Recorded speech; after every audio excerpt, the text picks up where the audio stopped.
just looking at some of the YouTube things on motorcycles just before I left. Adaptive cruise control. Yeah, that's what it was. Adaptive cruise control. I'm just wondering how many of you out there can afford to pay for all this new technology that seems to be coming fast and furious from BMW and Honda in particular, mostly flowing down from their car divisions. Things that were on cars 3 or 4 years ago seem to trickle down from Honda and BMW to the motorcycles, as does the price. It usually starts off as, well, these are options that you can get. So, but what happens, at least here in the United States, it seems like the dealers don't stock the bikes without all the electronic and goodies, accessories. They never stock the bare bones one. So you end up having to buy something, you know, whether you want a keyless ignition, you want Bluetooth to your GoPro or your telephone, you name it. There's tons of stuff out there. It seems to be pushing the bike prices. The technology seems to be pushing the bike prices out of many customers' reach, especially for new bikes. Now you might buy an older bike, 3 or 4 years, but another problem with the technology is, and it seems to be in at least BMW's case, well, I don't know if it's limited to BMW. I think all of them have trouble with electronics. You just look at the number of recalls that are out there. Almost all of them are electronic. They're not hardly any mechanical. There's a few that you get on ABS brakes. Occasionally you'll see something on the clutch, but most of the time it's electronics.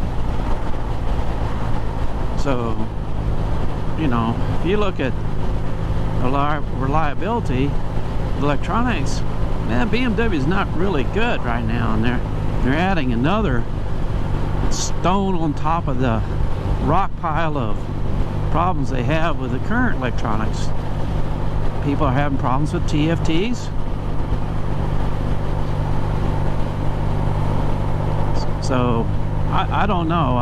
It doesn't seem to make much sense to me that until you sorted these electronic things out, because there's not a lot of demand.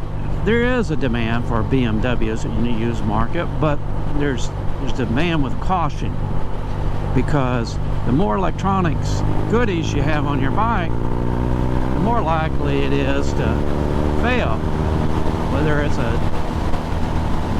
your GPS or your emergency button or whatever you have on the bike.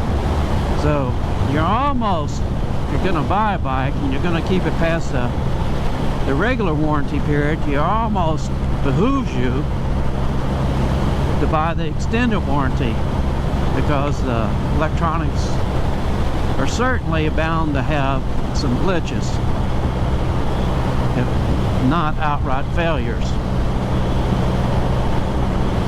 So if you're thinking that you, like on this BMW, if I'm thinking we're going to own it for 5 years, I'm probably going to buy a lot longer warranty than to cover 5 years, because by the time I get to sell it at 5 years, whoever's going to be buying the bikes are kind of reluctant to buy them, because they know bikes have had a lot of electronic problems with them. So you have to buy it for a couple more years warranty in order to move your bike on to another person, so they have some comfort that if it does have a problem, that it's going to be covered just like it was a new bike. So I'm kind of wondering how you folks feel about the technology. I know there's a lot of excitement in the moto vloggers and media on all the new things and gadgets that we get on the bikes, because it's something to report on and it helps to differentiate. I'm sure when you're riding the bike, all that stuff is, you know, if you're riding a bike for a week or two, all that stuff is wonderful. You know, it's marvelous. You get to play with it. Look at 6-axis IMU, but it might be wonderful, but what is it, if you own the bike, what is it to live with in the 4th and 5th years?